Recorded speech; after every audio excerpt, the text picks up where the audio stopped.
On a un très bel outil sur la commune de Saint-Mervé. La voile est un sport qui met les enfants à égalité, garçons et filles. Nos missions principales, on va dire, c'est proposer du sport aux scolaires, aux particuliers et aux groupes. C'est une commune qui est agréable en termes de qualité de vie.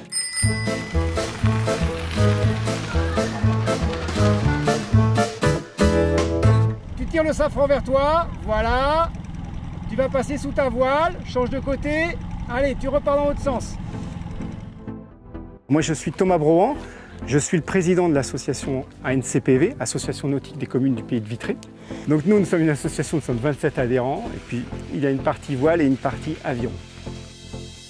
On a une école de sport voile, on propose des séances tous les samedis après-midi. C'est ouvert pour les enfants de 7 ans à 14 ans et on leur a fait apprendre la navigation en voile et leur faire découvrir la compétition, c'est l'objectif. Qu'ils fassent une régate dans l'année, voire plus pour ceux qui veulent aller à plus de niveau. On a aussi des adultes qui sont licenciés et qui viennent naviguer ici sur le plan d'eau. Soit avec le matériel de l'ANCPV, soit avec leur propre matériel. C'est de la voile loisir, ils viennent naviguer en loisir. Et l'aviron, on a une section aviron qui est ouverte aux adultes, aux plus de 18 ans. Et les gens naviguent soit en sport santé, ou on a 2-3 adhérents qui naviguent un petit peu plus sur un niveau un peu plus élevé, sur du niveau de compétition. L'ANCPV existe depuis la fin des années 80. Le bâtiment, il a 7 ans, donc il y a un hébergement, il y a des douches, il y a une salle de repas. On a un très bel outil sur la commune de Saint-Mervé pour développer l'attrait touristique et puis de loisirs, loisirs extérieurs. Je vais préparer, moi je vais mettre ma sécu à l'eau, et puis les enfants après vont partir à l'eau. Clairvy arrive, vous pouvez l'aider à se monter son bateau parce qu'elle n'est pas de bonne heure, et puis après vous partez sur l'eau, d'accord ?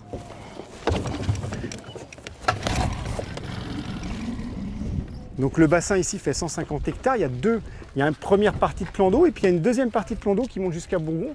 Les rameurs qui font de l'aviron rament jusqu'à Bourgon, donc 4 km aller, 4 km retour, ça peut faire 8 km. C'est un bassin qui peut recevoir en termes d'aviron des compétitions de niveau national, puisqu'il y a des lignes d'eau qui sont balisées, il y a 1800 mètres de longueur. En voile, donc on a dit que sur la partie basse, on a un plan d'eau qui est intéressant, qui permet pour apprendre la voile d'avoir des conditions de sécurité, puisqu'on est sur un plan d'eau intérieur. On se retrouve souvent avec des bonnes conditions, soit au printemps ou soit l'hiver, et on arrive à naviguer alors que sur la côte, ils restent au port, ils ne peuvent pas sortir.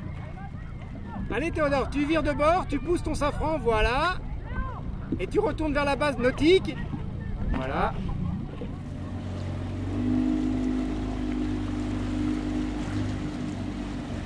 Alors c'est de maîtriser ses peurs, maîtriser son appréhension, tout ça sur un petit bateau. C'est ça qui est intéressant à cet âge-là, à l'âge de Théodore, là, qui a 7-8 ans. Ils arrivent au mois de septembre avec leur peur d'aller sur l'eau, leur peur de tomber à l'eau. Puis au fur et à mesure, ils maîtrisent l'environnement et pour se débrouiller tout seul. Alors là, on arrive en fin d'année. Personnellement, je suis content parce qu'il y a eu un bon esprit de cohésion. Ils se débrouillent à gréer leur bateau, à partir tout seuls. Alors la voile est un sport quand ils sont jeunes qui leur permet d'avoir l'autonomie, de partir. C'est un peu comme quand on fait ses premiers tours de pédale en vélo, où là on est tout content de maîtriser et puis au fur et à mesure on apprend des choses. La voile est un sport qui met les enfants à égalité, garçons et filles, puisque les enfants à leur niveau là courent ensemble, c'est mixte. Et ça se bataille quand ils sont jeunes, ça se bataille et les garçons ne sont pas toujours devant.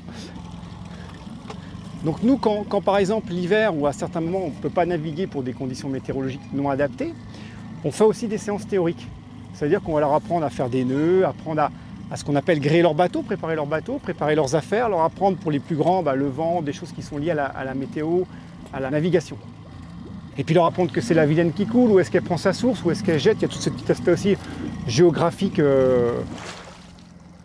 Choque un peu ta voile, borde pas autant, lâche un peu ta voile. Et pousse ton safran un petit peu, tout doucement. Voilà. Alors là, il est en train de faire du près, donc remonter de côté au vent. Alors les enfants naviguent sur des optimistes ou des dériveurs de type laser ou des dériveurs doubles de type équipe ou 4-20. Et les adultes vont naviguer sur des 4-20, sur des dériveurs doubles, voire sur du catamaran. En aviron, les gens naviguent soit sur des skiffs, qui sont des bateaux très fins, ou sur des yolles, qui sont des bateaux qui sont plus stables et plus larges. Au club de voile, cette année, il y avait 10 enfants de 7 ans à 14 ans. L'objectif général sur toute l'année pour les débutants, c'était d'apprendre à naviguer. Et puis pour ceux qui sont plus confirmés, c'est de faire de la voile au niveau compétition, soit des compétitions de niveau départemental, régional ou national pour certains.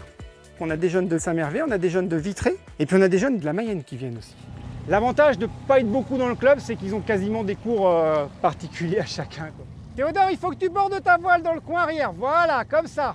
Sur le bassin, il y a eu une régate de voile fin avril pour les enfants, pour les jeunes, et après ça s'est enchaîné au week-end du 1er mai par une compétition d'aviron pour les adolescents. Après on a eu la nage en eau vive qui est organisée par le club de natation de Vitré. On a eu le club de triathlon qui a organisé son triathlon aussi ici au mois de mai. Et au mois de juin, début juin, on a eu l'Ultra Tour, qui est une manifestation organisée par Vitré Communauté. Il y a une partie kayak, il y a une partie vélo et une partie course à pied par équipe sur toutes les communes de la communauté de communes de Vitré. Donc il y a une partie événementielle qui est sur le printemps ici. Il y a la possibilité de faire le tour du bassin à pied aussi. Il y a une passerelle entre les deux. Donc le premier bassin, il y a un tour de 7-8 km. Et sinon, si on va jusqu'à Bourgon, il y a une balade de 15 km à faire en faisant le tour des deux bassins. Et puis en parallèle, c'est quand même aussi un coin de pêche. Ici, on a des pêcheurs qui pêchent la carpe, qui pêchent les carnassiers, les brochets. On a le changement des saisons ici, qu'on vit beaucoup plus peut-être qu'à la mer. Alors, on a l'eau qui varie aussi en niveau. Là, on est au niveau presque haut, en début d'année, printemps.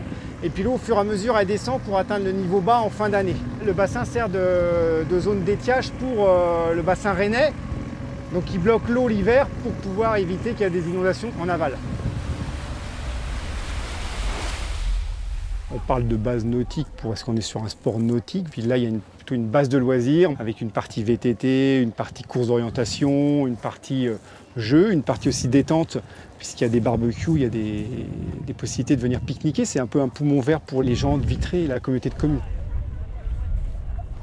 Bonjour tout le monde. Tout le monde a déjà fait du kayak? Ouais, tout le monde a un gilet, c'est bon, tout le monde a serré son gilet. Tac, tac, tac. Celui qui est à l'arrière, c'est plus celui qui sait diriger le bateau, qui a déjà fait du kayak. Vous mettez bien vos pieds dans les cale-pieds, vous ouvrez vos genoux en éventail pour maîtriser un peu plus le bateau. Alors moi, je m'appelle Morane Guilleux. Je suis éducatrice sportive du coup pour Vitré Communauté. Je travaille à la base de loisirs de la Haute-Vilaine. On va dire nos missions principales, c'est proposer du sport aux scolaires. Et ensuite, proposer du sport aux particuliers et aux groupes, parfois des entreprises, même en séminaire. En activité nautique, vous avez donc voile et après vous avez tout ce qui est paddle. Nous, on a plusieurs sortes de paddle, donc le paddle géant que vous voyez derrière nous. Et ensuite, on a tout ce qui est kayak, kayak simple et kayak double. Et après, on a tout ce qui est activité terrestre. Donc là, on propose course d'orientation, tir à l'arc, VTT. C'est une prestation qui est proposée à toutes les écoles de la Comcom. Et après, c'est en fonction de leurs souhaits, ils viennent ou ils ne viennent pas, et ils choisissent les activités qu'ils souhaitent faire.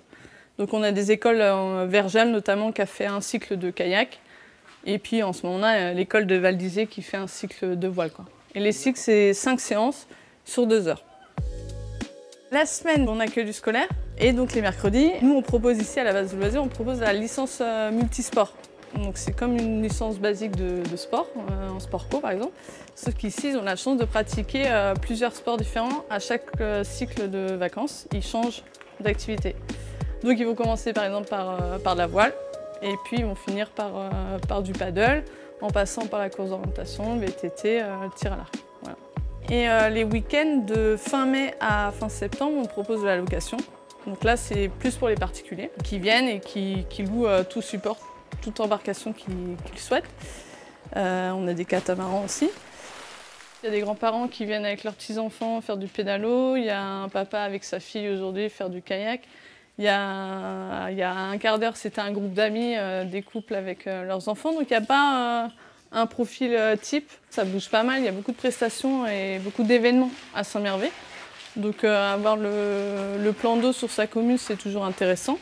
Les gens maintenant vont chercher des activités plus proches de chez eux sans partir trop loin et qui sont aussi sympas de pratiquer qu'à la mer, quoi. Sincèrement, c'est plutôt un bel endroit et qui est plutôt grand. C'est pas un petit plan d'eau, il y a matière à se balader et à découvrir des choses le long des berges. Nous, donc à la base de loisirs de la Haute-Vilaine, on est 2 éducateurs sportifs, Christophe et moi.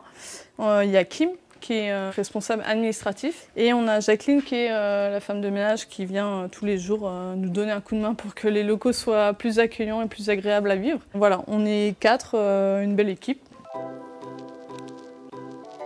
Du coup, moi, je suis Lucie, j'habite Vitré. Et là, aujourd'hui, j'ai voulu venir à la base de loisirs pour me baigner, parce qu'il fait super chaud. Et j'ai fait une partie du GR, donc on a mis 2-3 heures. Et c'est vrai que le point d'eau, là, ça fait quand même envie par cette chaleur. Alors moi c'est Estelle et du coup j'aime bien ici le cadre que représente la base de Haute-Vilaine parce que du coup toute activité est proposée et on peut venir aussi pour courir. Ça fait un peu nature. C'est quand même agréable de venir ici et de se poser et de jouer au Yams. Voilà, on est fan de Yams. Bonjour, je me présente Véronique Cousin. Nous sommes artisans boulangers sur la commune de Saint-Mervé depuis 2016. Donc ça va faire la 6e année que nous sommes présents ici. Sur la commune de Saint-Mervé, en termes de population, on peut se baser à peu près sur 1300 habitants, à quelque chose près. C'est une commune qui est agréable en termes de qualité de vie. Il y a les services ici principaux. Notamment, nous avons la chance d'avoir un médecin, ce qui à l'heure d'aujourd'hui se fait rare sur les communes rurales. Alors, il y a un truc un peu particulier à l'entrée de la commune de Saint-Mervé. C'est le menhir qui se trouve juste à l'entrée de la commune, en fait, qui est la conséquence d'un film qui avait été tourné il y a 20-25 ans sur le secteur de Saint-Mervé et qui a été rénové tout dernièrement d'ailleurs. Ce menhir, ça faisait partie d'un des décors de ce film justement qui avait été tourné à l'époque. Donc c'est un témoignage du tournage du film en fait. Alors c'est un faux menhir, on est d'accord? On est bien d'accord, Obélix n'est pas passé par là.